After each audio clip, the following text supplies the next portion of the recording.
to my in the bag. First things first, we got a burrito. You may ask yourself, can I have a burrito? The answer is no, you can't have a burrito. They're my burritos and they're for good boys. You haven't been a good boy, can't have a burrito.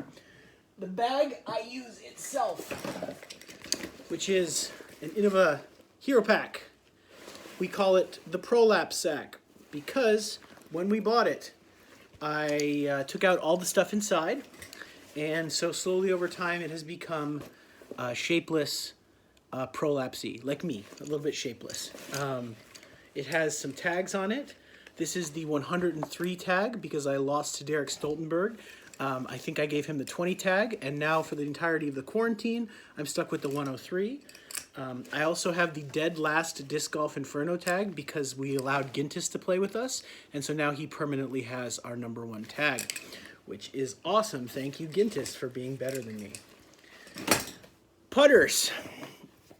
KC Pro AVR's max weight. People ask me, why do you putt with KC Pro AVRs, Chris? To which I say, have you ever chewed down on a piece of ice? It hurts. It's weird. It's slippery. It's hard. But somehow deep down it's comforting. That's a KC Pro AVR. Love them. They're slightly stable, very slippery, easy to blame your bad putts on them because you just can't get your grip on them. And they fly ever so slightly overstable. And if you lose one in Texas, you never get it back. So rest in peace, my favorite putter. We're going with Mr. Bluey right now, which is a wedge KC Pro AVR, and an old red, which I am trying to beat in. Throwing putters, I have 3.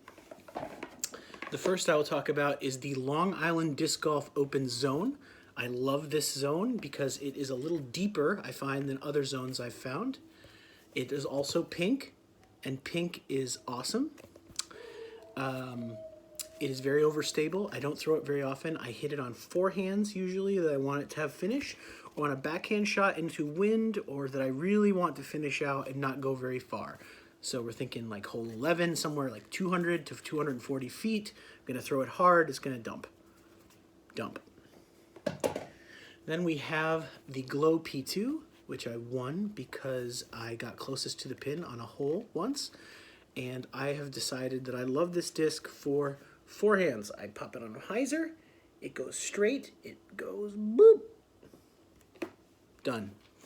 I rarely throw it on a backhand. If I do, it's for a very glidey backhand, maybe a putt with a little bit of wind.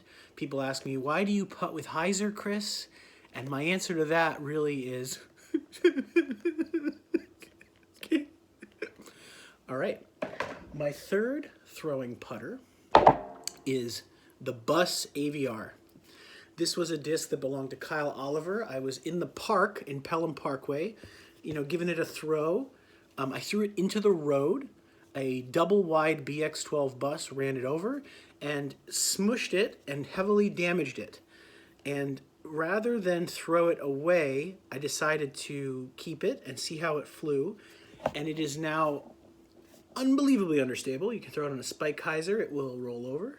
You can throw it on a forehand spike hyzer, it'll roll over. You can throw it on a pass to your buddy and it will roll over. You can throw it on a roller and it will go upside down and pancake. Cool utility disc. I have been told that it is unique. I have been told that it may not be PDGA sanctioned legal because it was hit by a bus, but we do not discriminate against disabled discs here at the Disc Golf Inferno, and I will continue to throw this AVR. You call me on it if you got a problem with it. Yeah. All right, those are my putters. We go to mid-ranges. I have 3 molds of mid-range. Flat top rocks. Flat top KC Pro rocks. Tons of glide with some finish. This one's got some beat on it. It goes straight. I like to throw these on a slight hyzer, have them flip up to flat, glide a little bit on anhyzer, and land flat. Over and over again. That's my favorite shot. This one I'll throw on shorter shots because it's got no beat on it. I know it's going to finish. Just be reliable into a slight wind. I rely on those discs a lot when I'm in the woods. Not so much at Heckscher because I don't throw that far. So I use them when I can. Mako 3. Mostly a forehand disc for me. I learned how to throw a forehand with a Mako 3. hit it on hyzer, pops up to flat, turns over, then lands flat. Really cool shape, really reliable. I love it. If I'm throwing this backhand, it's usually some sort of utility shot where I want it to glide quite a bit on an upshot.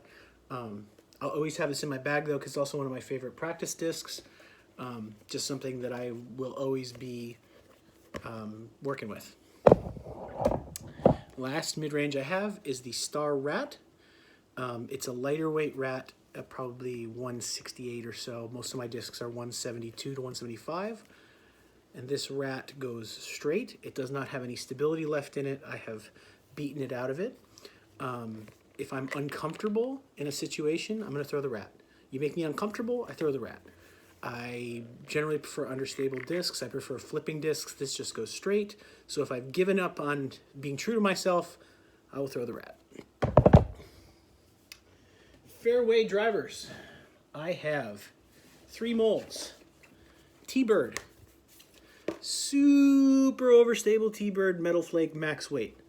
Forehand or backhand, this is going to fight any kind of wind. I don't like throwing it because overstable discs are boring. This hurts. The rim hurts my fingers. Gives me a blister here. Gives me ouchies here.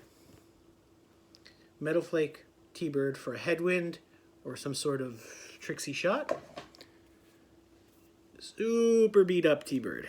Really beat up. You'll see the date on the back is early 2017. I didn't play my first disc golf round until late 2018. So when I was experimenting, watching on YouTube, I bought some discs that Paul Macbeth told me to buy, and this was one of them, my very first discs. And I couldn't throw it at all. It would just go. I was always angry at it. It made me mad. I always brought it out with me though and gave it a couple tries. Now it is my glidey, straight with a little bit of finish. Or on an anhyzer, it won't go crazy. It won't get all stupid. It'll just fly it out and finish flat. This is a disc that I love on a one disc round because I like to flick it and throw it backhand. It's like a great disc for that. And it's always going to be in my bag, and I'm always going to be relying on it when I'm a little bit uncomfortable with other discs. We got Happy. Happy is the Greg Barsby Leopard. A lot of people I talked to didn't like their Greg Barsby Leopard. They thought it was too stable. I like it. I think it's almost a T-Bird. It's got lots of glide. Hole 7 at Heckscher. I throw it on a slight hyzer. It pops up to flat. A little bit of turnover, and it lands. That's my favorite shot. Touchy disc. Angle-specific disc. If I'm going to go dick around, it's going to be with a disc like this. I love discs like this. I feel like this is these are my happy place. Anything that's got a lot of spice in it, a lot of different ways you can throw it, a lot of different ideas. I also like the big anhyzer with this disc because it also doesn't get stupid. It just holds. Speaking of stupid, Sting. Discraft rated this 7.5 -2.1. I feel like they'd sell a lot more of them if they were honest. This is the most understable disc I've ever thrown. It feels like holding a bar of soap.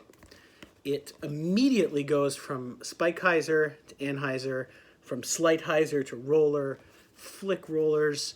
I'm not very good at throwing long distance forehands because I have an injury here. So I feel like when I need to mimic a forehand flight, the way to do that is not to throw an anhyzer, but to throw a hyzer that flips all the way to turnover. Because that once it hits that thing, then it's on that forehand mimic line. And I do that with the Sting, especially in the tight woods. A lot of people will see me take this out and go, whoa, what is that, Chris? What are you doing with that? And it'll just be some kind of weird shot. Sometimes I bite off more than I can chew with this. And so some of my most hilarious shanks are with Sting. All right, on to my hybrid drivers. I got 2 molds. Undertakers, they're super straight. You just throw them and they go where you want them to. They almost go as far as a driver. I probably shouldn't throw drivers. I probably should just throw this ESP Undertaker, which just flips up to flat and goes forward. It is my happy place. I love throwing this disc. Z Undertaker, it's a little more stable. It's a little more, oh no, I'm not feeling comfortable. I better stable up. And it holds it just a little more. Don't throw this very often, but I will throw it if I'm feeling a little bit uncomfortable. Sometimes I feel a little uncomfortable. Sometimes you make me uncomfortable. Firebird, boo, stable discs, boring, just goes right.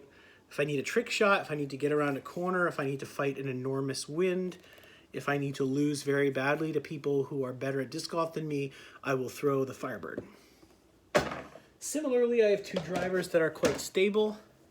Trick shot stable is this Destroyer. I know a lot of people found the max weight Ricky Destroyers to be understable. This one is especially stable. Forehands that I want to chop on, get around a corner, just got this Destroyer. Wraith is my more throwable disc. It is glidey but stable. I can put it on any angle. It pretty much fights out to somewhere. It's boring, just boring. I'm gonna throw it on some sort of hyzer or flat, and it's gonna fight a little bit and then get down. It's not gonna do anything sexy, just point and shoot. When I want a boring, decent shot that people go, oh, Chris, that was a pretty good shot, I'll throw a Wraith, and inside I'll be like, okay, threw a Wraith. But it's a good disc. I'm glad I found it. I'm glad people started throwing it again so that I was inspired to pick it up and see what it was like. I have now new to the bag Avenger SS. This is another kind of disc like the Sting that I will throw on a hyzer, expecting it to mimic a forehand flight. Whereas the Sting is more like 280 to 310. This would be more like 330 if I was trying to really push as far as I could on that fake forehand flight, like I think 18 at Heckscher, maybe it's 17, but whatever that one is where you have to like fake a forehand as a lefty. These kind of discs are great. This rim is very comfortable. It reminds me a little bit of a Roadrunner, but it's even a little more comfortable. It's a great disc. I am excited to keep trying it out. I just got it. It's been very cool to experiment with. Problem with that kind of flight is that you put it nose up a little bit and then it's just stable and you're screwed. So, you know, gotta learn it, gotta figure it out. My big D drivers for my big maximum 380, 375 distance. Sorry, that's all I got. I've got two molds. I have the Crank SS. If you know anything about the Crank SS, they come in two very different molds. One is almost like a Shrike. It's very stable, it's stiff. It will turn over. In headwind, it's not gonna be great, but it's maximum distance. I throw it like this, it goes up, it goes over. It's just a crusher for me. It takes my full power and it holds it. Then the other one is the more flexible line. If you can find these, they're super flippy.